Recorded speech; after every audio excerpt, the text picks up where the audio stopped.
کیونکہ ہمارے معاشرے میں یہ بات بھی عام ہے کہ کچھ لوگ پروفیشنل ہوتے ہیں استخارہ کرنے والے، کہ لوگ ان کے پاس جاتے ہیں اور کہتے ہیں کہ اچھا یہ لڑکے کا نام ہے، یہ لڑکی کا نام ہے، آپ اس کے بارے میں بتائیے کہ یہ رشتہ کامیاب رہے گا یا نہیں رہے گا. اب آپ دیکھیے کہ ایک تیسرے شخص کو کہاں سے پتا چل گیا، اس کے پاس کون سا سورس ہے یہ جاننے کا کہ اس نے کل کے فیوچر میں جھانک کے دیکھ لیا آج یہ رشتہ کامیاب ہوگا یا نہیں ہوگا. ایسی چیزیں بھی انسان کے لیے توہمات کے دروازے کھولتی ہیں اور اس کے لیے پریشانیوں کا سبب بنتی ہیں، اور ایسی چیزوں پر بھی یقین نہیں کرنا چاہیے کیونکہ اللہ کے سوا غیب کا علم کسی کو نہیں. اچھا، پھر بعض لوگ یہ کہتے ہیں کہ کسی اور کو کہتے ہیں کہ تم میرے لیے استخارہ کر کے دو. اب آپ دیکھیے استخارے کی دعا میں لکھا ہے یا اللہ اگر یہ بات میرے لیے اچھی ہے تو تو کر دے. اب اگر کوئی آپ کے لیے استخارہ کر رہا ہے تو وہ کیا پڑھے گا کہ میرے لیے اچھی ہے تو کر دے، یا زیادہ زیادہ یہ کہے گا یا اللہ اس کے لیے اگر اچھی ہے تو کر دے. اچھا، بعض لوگ استخارے کے ساتھ خواب کو لازم کر دیتے ہیں. وہ کہتے ہیں استخارہ اور خواب لازم و ملزوم چیز ہے. اکثر لوگوں کو کہا جاتا ہے استخارہ کر لیں تو پھر وہ کہتے ہیں اتنے دن استخارہ کیا ہمیں تو کوئی خواب نہیں آیا ابھی تک. ہمیں بہت سے لوگ اس پہ پریشان ہوتے رہتے ہیں، ہمیں نہیں سمجھ آتی، کوئی خواب نہیں آیا ابھی تک ہمیں. یاد رکھیے کہ قرآن اور سنت کی روشنی میں استخارے کے لیے خواب کا آنا کوئی ضروری نہیں ہے. وہ سمپلی کیا ہے، ایک دعا ہے، یا اللہ اگر یہ کام اچھا ہے تو مبارک ہو جائے، آسان ہو، نہیں اچھا تو اس کو ہٹا دے، دور کر دے مجھ سے. اگر آپ کی دعا قبول ہو گئی تو اس کام میں اگر بہتری ہوئی تو ہو جائے گا، اور اگر ہو گیا تو وہ مبارک ثابت ہو گیا، اور اگر بہتری نہیں تو وہ بات بن ہی نہیں پائے گی. تو استخارہ نہ تو نکالا جاتا ہے اور نہ ہی نکلوایا جاتا ہے، استخارہ تو کیا جاتا ہے. اور استخارے کا مطلب کیا ہوتا ہے؟ خیر کی دعا مانگنا. ہمارے ہاں اس کا کانسیپٹ کیا ہے کہ ہم یہ سمجھتے ہیں کہ شاید استخارہ غیب کا علم جاننے کا نام ہے. اس کو ہم نے ایک طرح کی فال بنا لیا ہے، جبکہ فال لینا بھی اسلام میں پسندیدہ نہیں ہے، کیونکہ غیب کا علم تو اللہ کے سوا کسی اور کو ہے ہی نہیں. کل کیا ہونے والا ہے یہ کسی کو نہیں پتا. کوئی شخص بھی جو یہ غیب دانی کا دعویٰ کرے یا اس قسم کی کوئی بھی باتیں کرے وہ ہمارے دین میں پسندیدہ نہیں.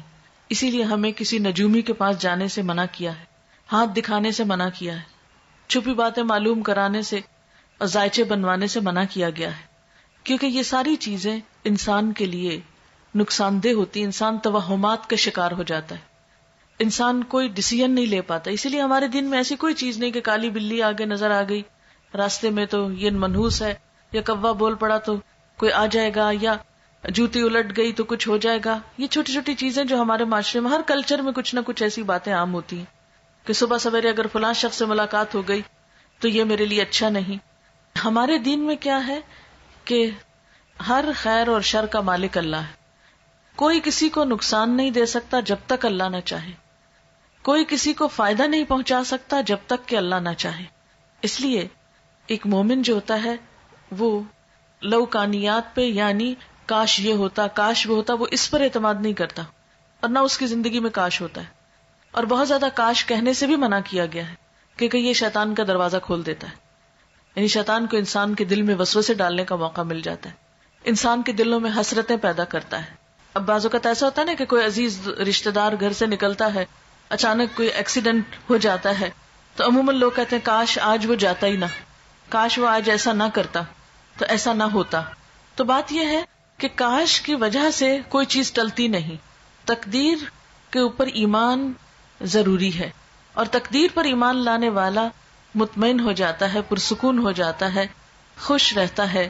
کیونکہ اگر ہم تقدیر پر ایمان نہیں بھی رکھتے تو بھی آپ دیکھیں کہ اللہ کے فیصلوں کو ہم ٹال نہیں سکتے، ہم اس میں تبدیلی نہیں کر سکتے. اس لیے استخارہ غیب جاننے کا ذریعہ نہیں ہوتا. اس کا مسنون طریقہ کیا ہے؟ استخارہ کس طرح کرنا چاہیے؟ استخارہ زندگی میں جب بھی انسان کو کوئی اہم کام پیش آئے، کوئی اہم معاملہ سامنے آئے، تو اس موقع پر انسان کو 2 نفل پڑھ کر دعا مانگنی چاہیے. 2 نفل اس بات کے، اور وہ مسنون دعا کیا ہے؟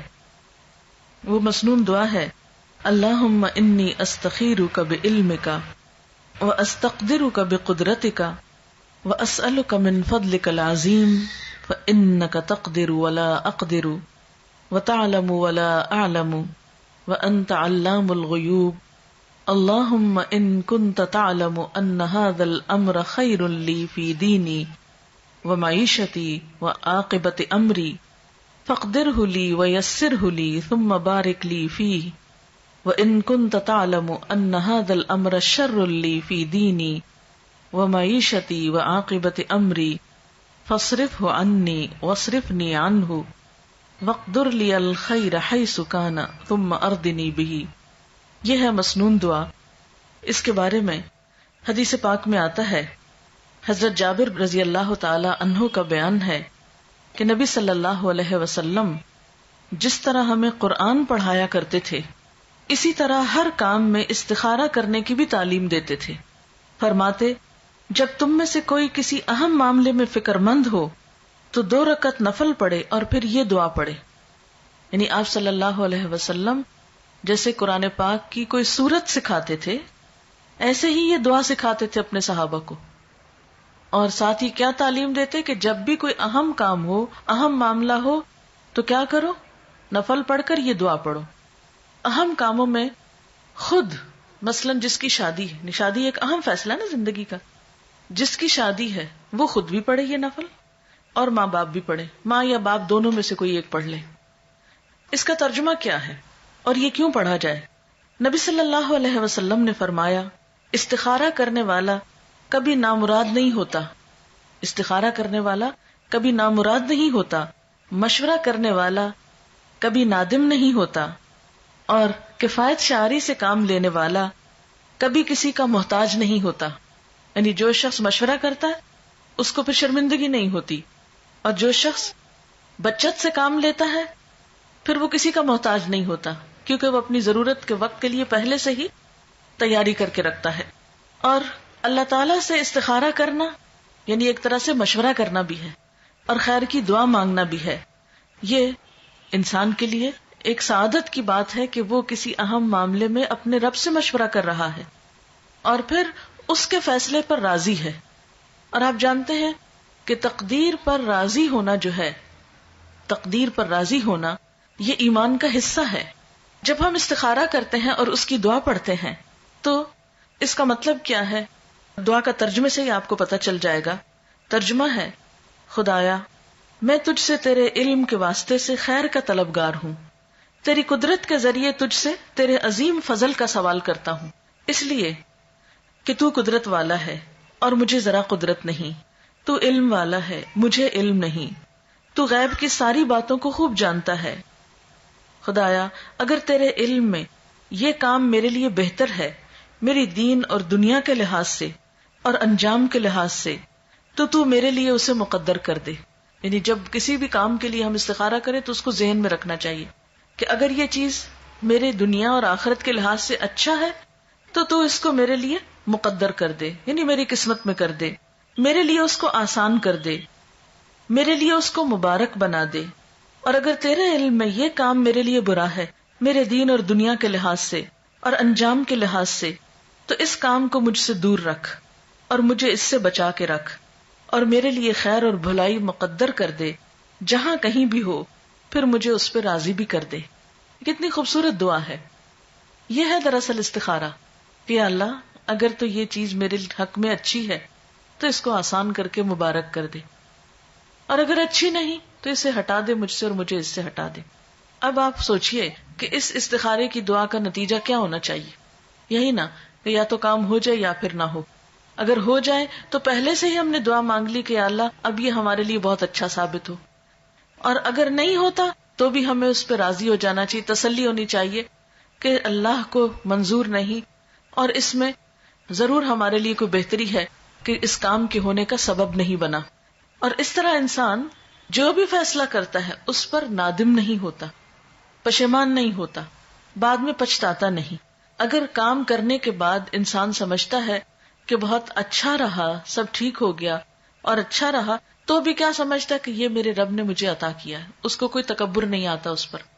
اور اگر کام ہو جاتا ہے اور بعد میں دیکھتا کہ اس کا نتیجہ اچھا نہیں نکلا تو بھی اس میں ندامت نہیں ہوتی کہ میں نے تو اللہ سے دعا کی تھی، اگر پھر بھی ٹھیک نہیں ہوا تو اس میں بھی ضرور میرے لیے کوئی سبق ہوگا، کیونکہ قرآن پاک میں یہ بھی آتا ہے نا، عسیٰ ان تحبوا شیئا وہو شر لکم وعسى ان تکرہوا شیئا وہو خیر لکم.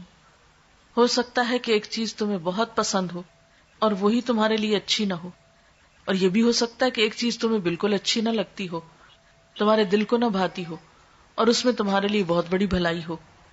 اس لیے آپ صلی اللہ علیہ وسلم نے کیا فرمایا کہ استخارہ کرنے والا کبھی نامراد نہیں ہوتا.